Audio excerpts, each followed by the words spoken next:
संविधान सभा में जो बहस हुई थी आर्टिकल 26 पे और जो हमारे संविधान निर्माता चाहते थे, हमारा नज़रिया वही है जी। संविधान निर्माता क्या चाहते थे इसमें देखिए, आर्टिकल 26 में लिखा हुआ है freedom to manage religious affair.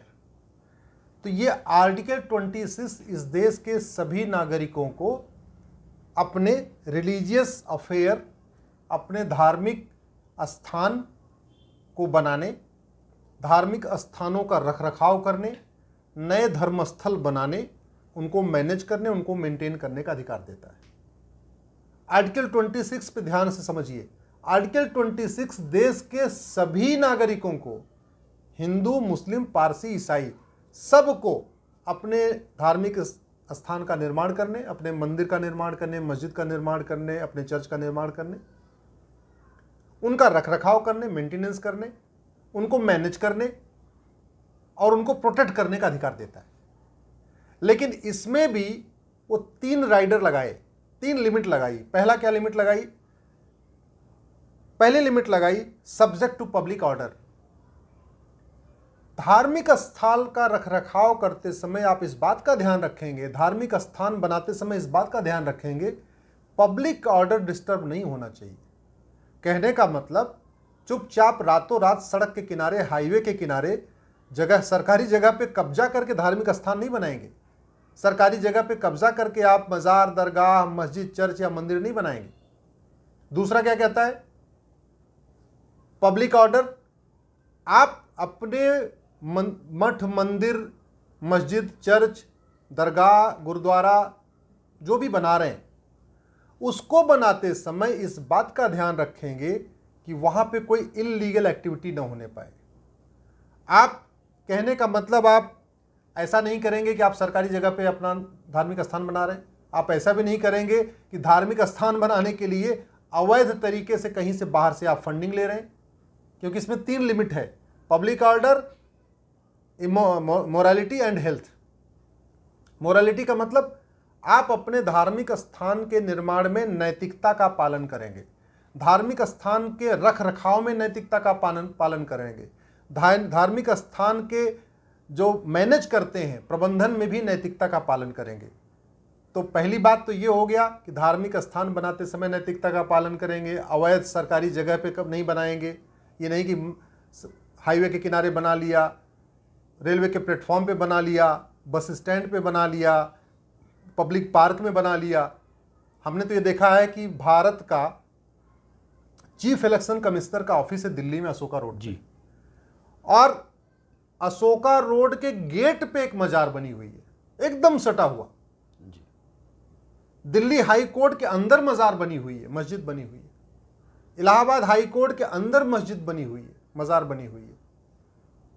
Article 26 कहता है कि अपने धार्मिक स्थान के निर्माण में अनैतिक काम नहीं करेंगे। ये सब अनैतिक है। सरकारी जगह पे कब्जा करके, पार्क पे कब्जा करके, रेलवे स्टेशन पे कब्जा करके, बस स्टैंड पे कब्जा करके, हाईवे पे कब्जा करके धार्मिक स्थान बनाना अनैतिक है, इल्लीगल है, और बिल्कुल ये आर्टिकल 26 के खिलाफ है। फिर पब्लिक ऑर्डर डिस्टर्ब ना हो, ऐसा कोई काम नहीं करेंगे। जगह पे आपने पता चला बीचों बीच सड़क के बीच में बना दिया, सड़क के बीच में जो जगह छोड़ी जाती है जहाँ पे डिवाइडर, वहीं पे आपने बना लिया, तो उससे पब्लिक ऑर्डर डिस्टर्ब होगा, जाम लगेगा, बार बार वहाँ पे ट्रैफिक डाइवर्जन होगा। आप अपने धार्मिक स्थान के निर्माण में ऐसा काम नहीं करेंगे, रखरखाव में ऐसा कोई काम नहीं करेंगे, लोगों की हेल्थ खराब हो जाए। कहने का मतलब आप जिस धार्मिक स्थान पे बैठे हुए हैं, जिसको मैनेज कर रहे हैं, जिसको मेंटेन कर रहे हैं, उसमें वहाँ हथियार इकट्ठा नहीं करेंगे। आप वहाँ से जोर जोर लाउड स्पीकर नहीं बजाएंगे कि लोगों की हेल्थ खराब हो जाए। आप जो वहाँ पे चढ़ावा आ रहा है उसमें नैतिकता का पालन करेंगे, लूटखोरी नहीं करेंगे, गायब नहीं करेंगे। और तीसरी बात जो सबसे इंपॉर्टेंट है, आर्टिकल 26 ये अधिकार सबको देता है। दुर्भाग्य आप देखिए कि भारत में 4 लाख मंदिर सरकार के कंट्रोल में है, एक भी चर्च, एक भी मज़ार, एक भी दरगाह, एक भी मस्जिद सरकार के कंट्रोल में नहीं। अगर सरकार को लगता है कि जो चर्च हैं उनको चलाने वाले जो पादरी हैं उनको तो बहुत अच्छा रखरखाव करना आता है, तो उसको बताना चाहिए, भाई देखो फला चर्च का रखरखाव बहुत अच्छा है, सारे हिंदू धर्म के लोग भी उसको जाके देखें और अपने अपने मंदिर का रख रखाव उसी हिसाब से करें। अगर सरकार को लगता है कि जामा मस्जिद का रख रखाव बहुत अच्छा है तो सरकार वो मॉडल बता दे, तो पूरे देश भर के शंकराचार्य महामंडलेश्वर जाके एक बार जामा मस्जिद देख लेंगे कि किस तरीके से चल रही है। वो भी अपने अपने मंदिर का रख रखाव वैसे ही करेंगे, अपना मैनेज वैसे करेंगे जी। लेकिन ये गलत है, आर्टिकल 26 के खिलाफ है कि आप किसी चर्च, किसी दरगाह, किसी मजार, किसी मस्जिद को अपने कंट्रोल में नहीं लेते हो आप, लेकिन 4 लाख मंदिरों को अपने कंट्रोल में ले लेते हो। भारत में मठ मंदिर को कंट्रोल करने के लिए अब तक 30 कानून बन चुके हैं। पहला कानून बनाया था 1863 में अंग्रेजों ने जी। और उसके बाद से अब तक 30 कानून बन चुके, लेकिन चर्च, दरगाह, मजार, मस्जिद के लिए एक भी कानून नहीं। मठ मंदिरों से सरकार हर साल 1 लाख करोड़ रुपए लेती है, चर्च, दरगाह, मस्जिद, मजार से 1 रुपए नहीं लेती। 18 राज्यों के मंदिर सरकार के कंट्रोल में है, किसी एक भी राज्य का एक भी चर्च, एक भी दरगाह, एक भी मजार, मस्जिद सरकार के कंट्रोल में नहीं। मुंबई में सिद्धि विनायक का मंदिर सरकार के कंट्रोल में, वहीं बगल में हाजी अली की दरगाह सरकार के कंट्रोल में नहीं। कश्मीर में जम्मू वैष्णो देवी जी का मंदिर सरकार के कंट्रोल में, हजरत बल की दरगाह सरकार के कंट्रोल में नहीं।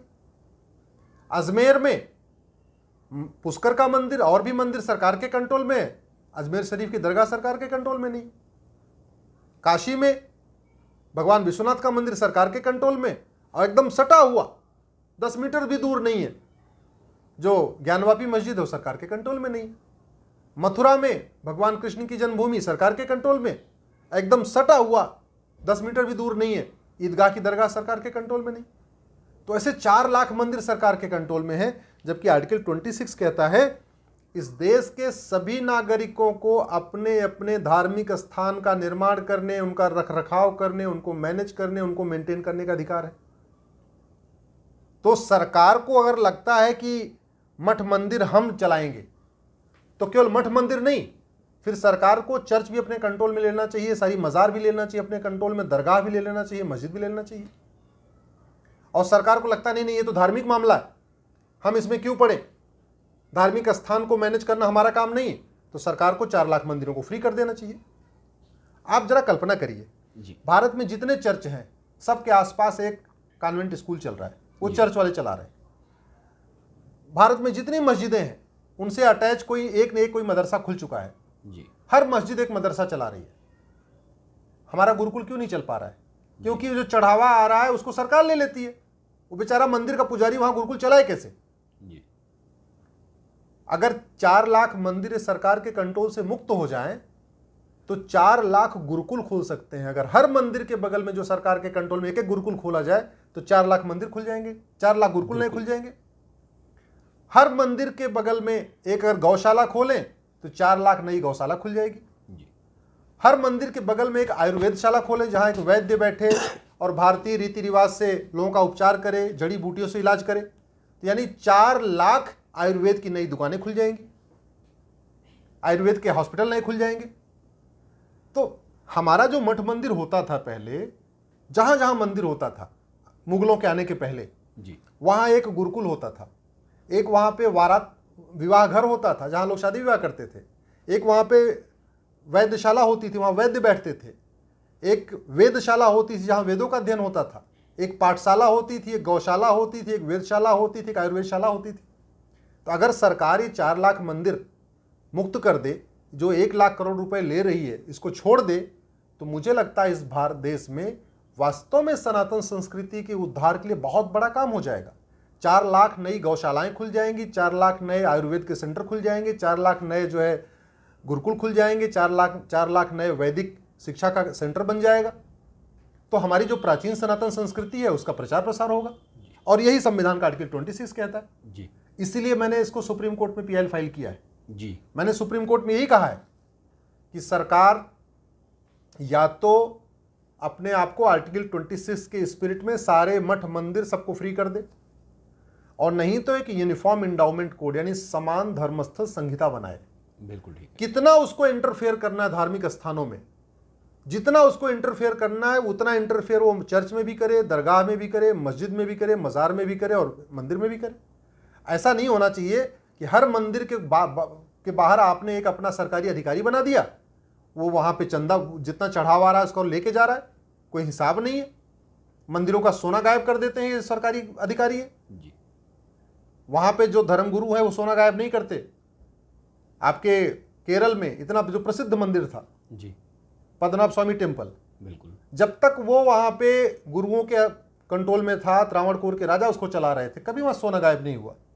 जब से सरकार ने इसको टेक ओवर किया, गिनती करने में वहाँ पे कई टन सोना गायब हो गया, कई किलो सोना गायब हो गया। तो मैं इसलिए कह रहा हूँ, आर्टिकल 26 ये कहता है कि पहली बात, धार्मिक स्थान के निर्माण में अनैतिकता नहीं होनी चाहिए। सरकार अगर वास्तव में आर्टिकल 26 को लागू करना चाहती है तो इस देश में जितने अवैध तरीके से सड़क किनारे, रेलवे स्टेशन पे, प्लेटफॉर्म पे, बस स्टैंड पे जो अवैध निर्माण हो रखे हैं धार्मिक, इनको हटाए जी। ये आर्टिकल 26 कहता है। आर्टिकल 26 ये कहता है कि जहां जहां विदेशों से फंडिंग हो रही है सरकार उसको रोके, क्योंकि इसमें लिखा है मोरालिटी, इमोरल तरीके से फंडिंग नहीं होनी चाहिए। सबको पता है कि किन किन धार्मिक स्थानों पे खाड़ी देशों की फंडिंग आ रही है, किन किन देशों पे हवाला के जरिए फंडिंग हो रही है। और ये जो कुछ एक धार्मिक स्थान अवैध हथियारों के सेंटर बन चुके हैं, अलगाववाद की बातें वहाँ सिखाई जा रही हैं, सरकार उसको भी कंट्रोल करे। तो सरकार एक्चुअल में करना ये था, कर रही उल्टा। सबसे उनको आसान मिलते हैं हिंदुओं का मन, पता है हिंदुओं का मंदिर ले रहे तो कुछ बोलने वाले तो गाय हैं, ये कुछ बोलने वाले नहीं। अब समय आ गया है कि हिंदू इस देश का खड़ा हो और आर्टिकल 26 की स्पिरिट में अपने मठ मंदिरों की मुक्ति की बात करें। आप सब लोग खड़े होइए, अपने अपने सांसद विधायक से मिलिए, नहीं मिल सकते हैं तो फ़ोन करिए, फ़ोन भी नहीं कर सकते हैं इस लिंक को टैग करके ट्वीट करिए। हमारे सांसद विधायक को पता तो हो कि आर्टिकल 26 कहता क्या है। दुर्भाग्य ये है कि जिन्होंने संविधान नहीं पढ़ा है वो संसद में पहुंच जा रहे हैं, जिन्होंने कानून नहीं जानते वो संसद में पहुंच जा रहे हैं। तो उनको आपको जगाना पड़ेगा, उनको बताना पड़ेगा, अपने एमएलए को, एमपी को, लोकसभा सांसद, राज्यसभा सांसद को आपको जगाना पड़ेगा कि आर्टिकल 26 हमको अधिकार देता है कि हमारे मठ मंदिर मुक्त हों। आर्टिकल 26 ये कहता है अवैध निर्माण बंद हो। आर्टिकल 26 ये कहता है अवैध काम धार्मिक स्थानों पे बंद हो। तो सरकार की ड्यूटी थी अवैध निर्माण रोकना, अवैध काम रोकना, अवैध चंदा रोकना, अवैध फंडिंग रोकना। लेकिन सरकार क्या कर रही है, वो मठ मंदिर को अपने कब्जा करके हर साल 1 लाख करोड़ ले रही है। मैं आशा करता हूं कि आप लोगों ने जो सुना है इस विषय को, इसको अधिक से अधिक शेयर करेंगे, अपने सांसद विधायक के साथ शेयर करेंगे और मठ मंदिर मुक्ति आंदोलन जो शुरू किया गया है इसका समर्थन करेंगे और बहुत जल्दी इसका परिणाम भी आएगा।